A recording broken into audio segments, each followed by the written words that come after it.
So today I'm very excited to be bringing you an updated review on the Samsung Galaxy Tab S6 Lite. This is the 2022 model that a lot of you have seen. A lot of you are very excited about it, but is it worth buying in 2023? Especially with a lot of sales you see on this device, that's great, but there is a lot of competition coming out around it. So we're gonna talk about that and how this device is held up and if it's still worth buying today. So with all that being said, let's get right into it and let's talk about the Samsung Galaxy Tab S6 Lite 2022.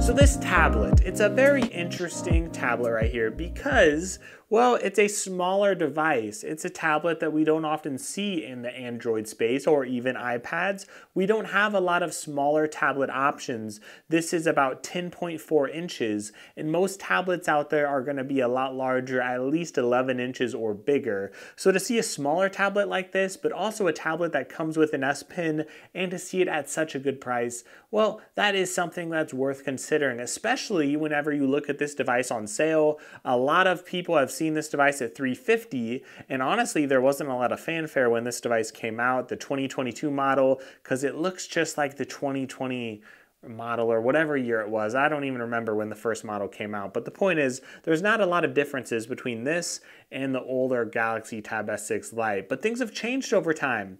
Now we have a lot of sales going on. We have this device right here that has really been about $250 sometimes, and even $200. I think that's the lowest I've really seen it, but the point is there's a lot of excitement going on with the pricing, and there's a lot of other cool things with it. So if you look at it and look at the design, again, nothing much has really changed from the Galaxy Tab S6 Lite that they had out previously. It looks pretty much the same, but it's just a nice aluminum build. Again, it's really held up over time well for me, but one thing that a lot of people are going to like is this headphone jack. I love that. You have one speaker on each side, and of course this pin right here, it doesn't actually charge on the back. It doesn't need to charge. It's not a Bluetooth pin, but it can just pop on the top of the tablet magnetically, and it looks pretty nice overall. Now the one thing I honestly don't love about this device is the screen, and that has been something that's bothered me a little bit over time.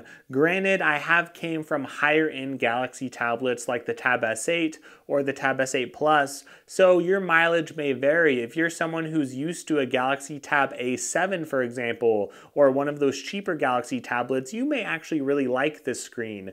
But it is a 2000 by 1200 resolution. It doesn't sound all that bad, but the colors are just not that great. It doesn't really pop like an OLED display or an AMOLED display, of course. So it is a TFT LCD screen. It's a 60 Hz refresh rate, so there's nothing really to write home about. It does feel a little bit laggier if you are comparing it to something like, I don't know, the Galaxy Tab S8. But of course it would feel a little bit slower as far as the refresh rate because it's like half the price. That's why price is a really big consideration when you're looking at this tablet. It does look nice for the money, though again, if you do compare it to something like the Lenovo P11 Pro Gen 2, that is actually an OLED screen, and that device has gone on sale in the $200-ish range. So to see that tablet with OLED, 120 Hz, that is a shockingly good value. That is not something you're going to get from this Samsung tablet. However, this Samsung tablet, even though the screen isn't the best, it is still good. It's still serviceable. At least you get a nice HD screen. I just wish that the colors were a little more accurate and that it looked a little nicer as far as that color accuracy, but it still looks good for watching content. It's going to be a very good secondary device for you if your expectations aren't too high. But if you are someone that's used a lot of higher end phones, that may really ruin your expectation level because you may be expecting a high refresh rate screen or all these bells and whistles. You're just not going to get that on a lower end Android tablet. But again, for $350, maybe it's not that good. Maybe it's not $400 good as far as the screen. And if you compare this to older Galaxy tablets like the Galaxy Tab S5e, I remember that device had an OLED display for $400. It did not come with an S Pen though, and that's where this device really differentiates itself from that Lenovo P11 Pro Gen 2 and from the Galaxy Tab S5e and a lot of older devices. You do have an S Pen, and that that is very significant because it does come with those extra features. It does come with that level of palm rejection that you get used to. You do have that magnetized to the top of the device, and you don't have to spend $30, $40, $50, $60 on that. So when you consider the S Pen as a good part of the value, you are going to see that this tablet, it does pretty well. Also, Samsung does a lot better than Lenovo with software support. So this device has gotten a lot of new software updates. I haven't had a lot of bugs or anything like that as far as the software goes. So I am very impressed with the level of software support that we are seeing from Samsung, and I am expecting that Samsung will keep that up with this device, and that's not the same thing I could say for Lenovo or even TCL or a lot of other budget tablet manufacturers. So the display is good for the price, but maybe not as good as some other competition.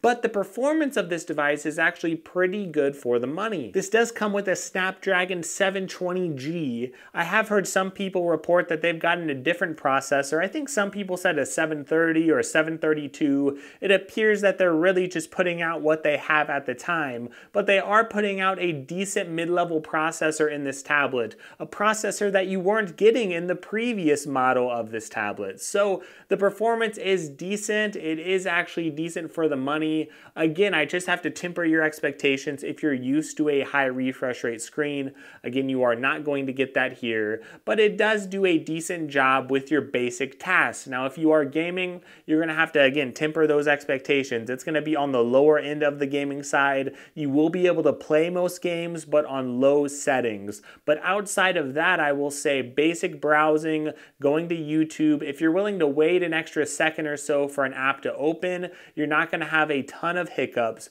but it will just feel a little bit slower compared to other high-end Android phones. But at the price point on the Android side, I know iPads are very fast for the money, but if you look on the Android side, this actually does very, very well, especially around $250 to get an S Pen, to get this, and also when you look at the design, you get that headphone jack, you get an SD card slot as well in this, so there's a lot to like about this tablet, especially if you just need a basic companion. This is good to get some basic work done. It also has Samsung DeX on the software side, which you don't get from a lot of other Android tablets either. Now the battery life is okay, and that's again what you're going to see with this tablet. A lot of things are good, they're serviceable. It's a 7,040 milliamp battery, so it's not anything crazy to write home about, but because this device doesn't have a huge power draw, I would expect very good battery life, and I've gotten very good battery life from this tablet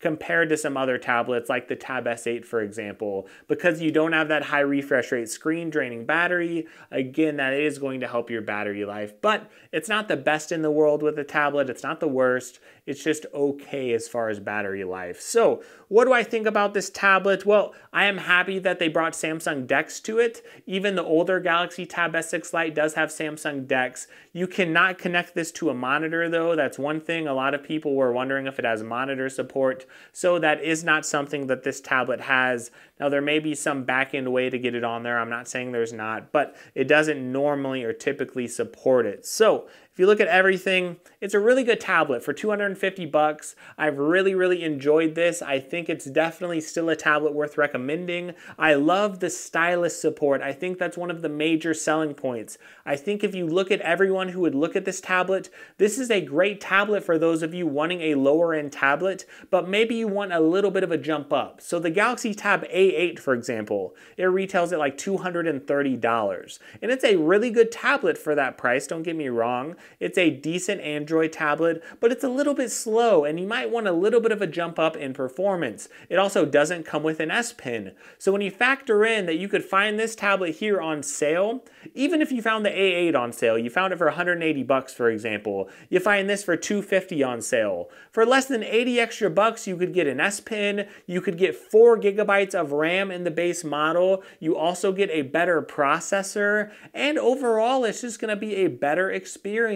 You'll get Samsung DeX as well for a little bit of productivity. So this is a great tablet for those of you who are on the lower end Android tablet spectrum. You're looking for something on the lower lower end and you want to just jump up to something a little bit better, this is going to be it. Now, if you're someone who's used to some higher end tablets, like the Tab S6, the Tab S7, the Tab S7 FE, all of those tablets even are going to be better than this device. And you might want to look at something like the Galaxy Tab S7 FE, find it on sale, find some good deals on eBay on the Galaxy Tab S8. I'm sure you could find that tablet around $400 or so on the used market. But when you look at this, again, for $250, if you look on the used market, maybe you'll find it around $150. Just make sure to look for the 2022 model. That's very, very important. But if you find that model, you're going to get decent performance, a decent screen. Overall, it's going to be a good option for you. You just have to make sure that you have your expectations in check. And if you do, you're going to get good software support. I'm not saying that you're going to get it forever now. This device, again, it came out in 2022. It is a refreshed model from the last one, so I'm assuming it'll have its own software support. But there are a few negatives I have to quickly mention. You do have your camera here. It's in portrait mode. Some people like that, but your average person, when you're doing a lot of productive work, you like to use your tablet in landscape mode. So you may prefer video calls and stuff to have the camera here in the middle. Well, it's not there. You are going to have to hold it up in portrait mode. So that's one minor thing I don't like. And the other thing I don't like is that there's no fingerprint sensor. I know that's pretty typical at this price point, but I really want a fingerprint sensor because Face Unlock, it works sometimes, but it doesn't work all of the time. So those are just some basic things that I've really noticed, some basic things that bothered me. But tell me what you think about this tablet. Is this worth buying? I think it's a really good entry-level tablet. Even if you put it against the entry-level iPad, at least you get the S Pen in the box. That is extremely significant considering how much an Apple Pencil will cost, or even a Samsung stylus, right? To get that support built in, that is massive, and this is a great tablet for those of you looking for an entry level, or even something a little close to mid-range if you are wanting an S Pen. And that's really my opinion. A good tablet, but not great. If you're wanting a really good tablet, I would recommend the Tab S8 on sale or the Tab S7 FE. But if you are someone out there looking for a tablet in that lower range and you're willing to jump up just a little bit, I think this is a really good option for you. So thank you so much for watching this video. If you did like it, please give me a like, of course, and give me a sub. That would mean a lot to my channel. We did recently move spaces, so hopefully this is okay. I'm gonna try to improve the audio quality and video quality and all of those things, but hopefully you do like this new space. I'm still trying to make it my own as I'm in a little bit of a new office. So hopefully you enjoy my videos, and if you do, please subscribe and also like this and watch some more content as well that will help to support me and my family. So have a great day, enjoy your week, and check the links in the description if you get a little bit of time.